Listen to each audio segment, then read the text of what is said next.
서울이 싫었어요. 왜요? 돈이 없는 사람한테는 서울이 좋은 데가 아니에요. 또 일 많이 하셔가지고 좀 버시지 않으셨어요?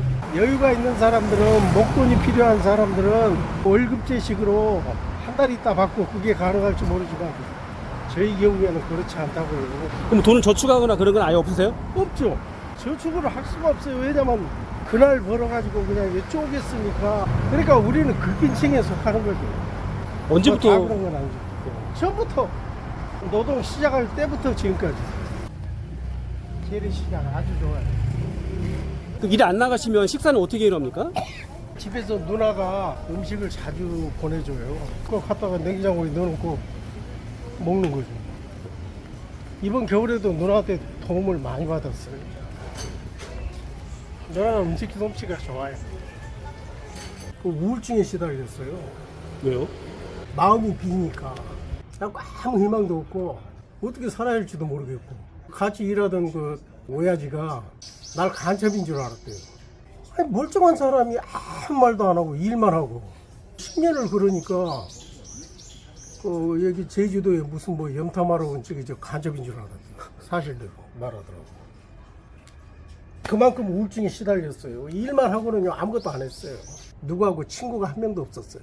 속에서 그러더라고요. 너 지금 뭐 하고 있냐 그러더라고요. 그러니까 때가 된 거죠. 그러니까 무슨 때가 됐다는 얘기예요? 그러니까 이제 그 삶이 잘못됐다는 거죠. 그렇게 살지 말라고 속에서 그렇게 하더라고요. 그 원인이 뭐라고 생각하십니까? 원인은 간단하죠. 혼자 살겠다고 했는데 그게 실없는 짓거리라는 거죠. 그때까지는 인연을 갖다 다 끊어버리려고 그랬어요. 그냥 혼자. 왜요? 왜냐면 괴로우니까, 다 괴로우니까.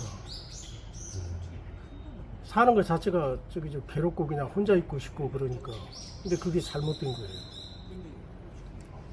사람들 사이에서 살면서 인연을 끊는다는 거, 그건 문제가 있는 거예요. 자폐증이나 마찬가지예요. 근데 요즘 사람들 보면 그런 사람들 많잖아요. 그러니까 그건 아주 심각한 문제예요. 왜냐하면 아무리 먹고 사는데 걱정이 없더라도 혼자 외톨이가 돼버리면요, 이 판단 능력이 떨어진다고요. 남들하고 어울리지 않으면 네. 이 정신적으로도요 문제가 많아져요. 잘못 가버리는 거죠. 남들하고 이렇게 어울려야 돼요. 그걸 그때 깨달으신 거예요? 네, 그때 깨달은 거죠. 잘못 가고 있다는 거. 낚시에 미쳐가지고 푹 빠져 있었는데요. 야, 이거 안 되겠다. 낚싯대 던져버렸어요. 그리고 다시는 낚시 안 하겠다고 했죠. 그러니까 혼자 있는 삶을 이제 안 하겠다 그런 얘기예요? 네, 다시는 이런 식으로는 안 살겠다고 속으로 마음먹었죠. 이건 뭐 완전히 잘못된 거니까. 난 경험주의자예요. 경험을 해보니까 이게 아니라는 느낌이 오더라고요. 언제부터 이렇게 외톨이 같은 삶을 사신 거였어요? 사춘기면 세상에 나올 때잖아요. 그때부터 그 성과 죽음, 연애하고 결혼할 나이가 되니까 성과 동시에 죽음이 동시에 이렇게 부닥쳐 오는데 이게 해결을 못 하겠더라고요. 어떻게 해야 할지 모르겠는 거예요. 왜냐하면 죽음이라는 것은 허물적이고 성이라는 것은 남녀가 만나가지고 생산하는 쪽이잖아요. 네. 가족을 이루고 바람직한 쪽이고 이 두 가지 문제를 해결을 해야 하는데 그게 안 되는 거예요. 그렇다면 성적인 문제는 집사람을 만나는 거하고 관계가 있는 거고 죽음이라는 문제. 근데 인연이 되려고 그랬는지 집사람을 보자마자 그게 해결된 듯한 느낌이 들더라고요. 그래서 지금까지. 그래서 예. 되게 고맙게 생각하시는 거구나. 그렇죠. 평생이죠.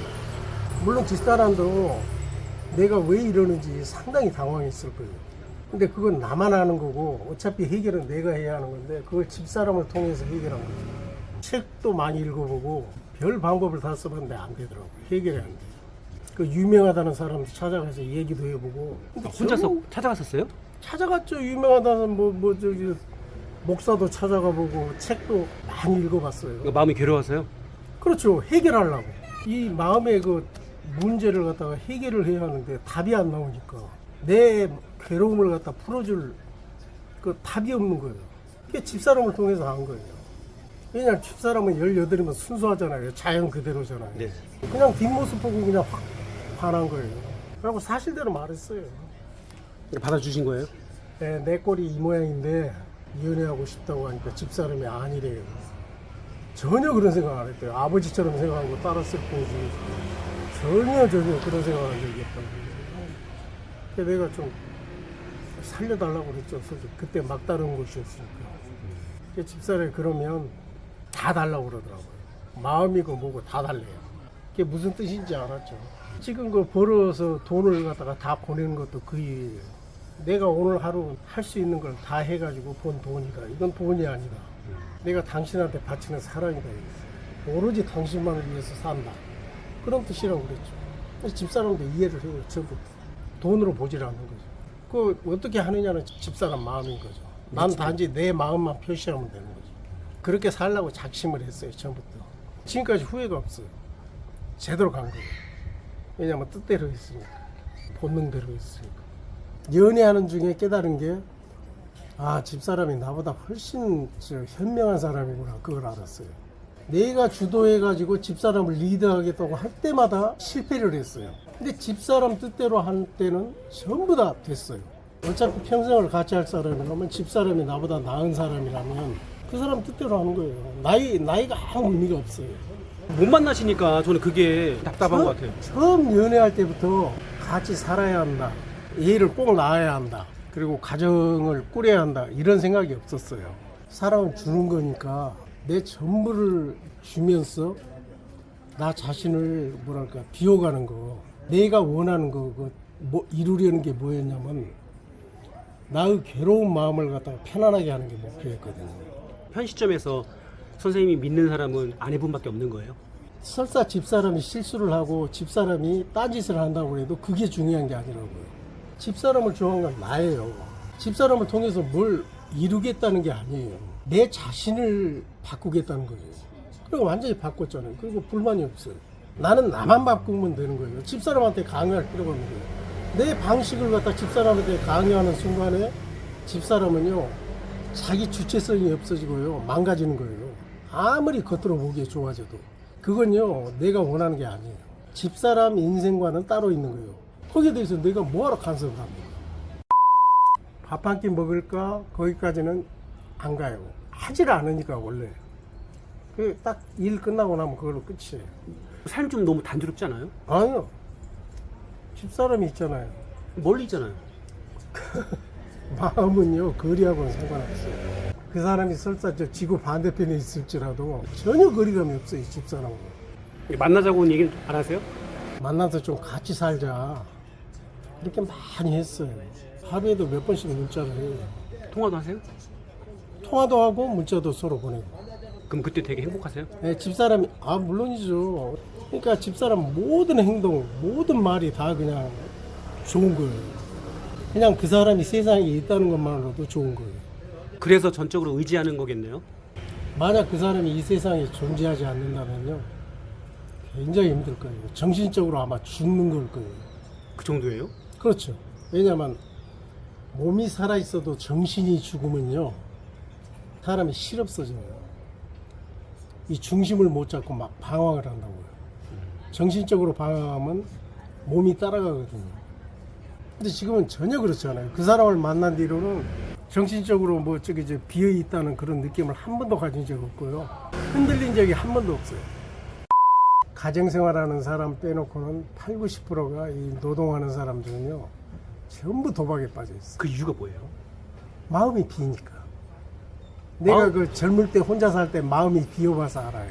우리 저 동료들 중에 가정이 있는 사람이 몇 사람 있거든요. 네. 그 사람들은 거의 대부분이 성실해요. 왜? 가정에다가 돈을 갖다 줘야 하니까, 살림을 해야 하니까.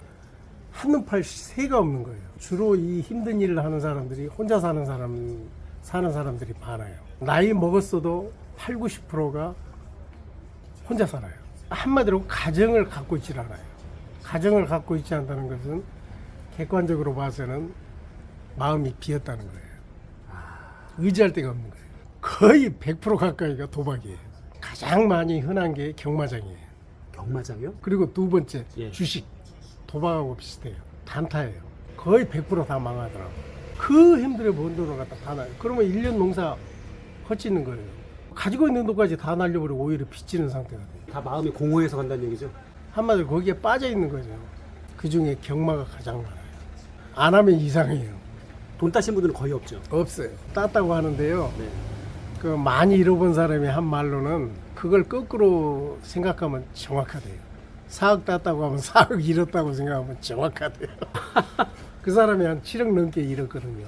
지금 나이가 60 넘어서 70 가까워지니까 더 알고 싶은 게 없어요. 재미가 없잖아요, 할머니. 그래서. 왜 의미가 없어요? 집사람인데. 연애 중이잖아요. 평생 연애하는데. 못 만나잖아요. 마음이 통하잖아요. 만나야지 이게 뭐가 이루어지지. 아, 얼굴을 보고. 예. 그래야지 좀 그거 의미가 있는 좋은 건데. 건데 가장 나를 괴롭혔던 문제가 마음이었어요. 이 마음을 채우지 못해서 항상 병이 들었었거든요. 네. 그럼 마음을 채우려면 상대방하고 마음으로 통해야 돼요. 그건 육체적인 거하고는 아무 상관이 없다고요. 난 처음부터 시작부터 그랬어요. 솔직히 집사람이 그냥 살아있는 것만으로도 꽉 찬다니까요. 배고프질 않아요. 이걸로 끝나도 상관없어요. 집사람이 영원히 날 만나주지 않아도 돼요. 단지 그 사람이 이 세상에 존재한다는 거, 그걸 내가 느낄 수만 있으면요, 난 배불러요. 만약에 전화를 안 받으시면 전화 안 받으면 상당히 네. 힘들죠. 왜? 소통이 안 되니까. 저 사람이 세상에 없는 거나 마찬가지잖아요. 그럼 무지하게 고통스러운 거예요.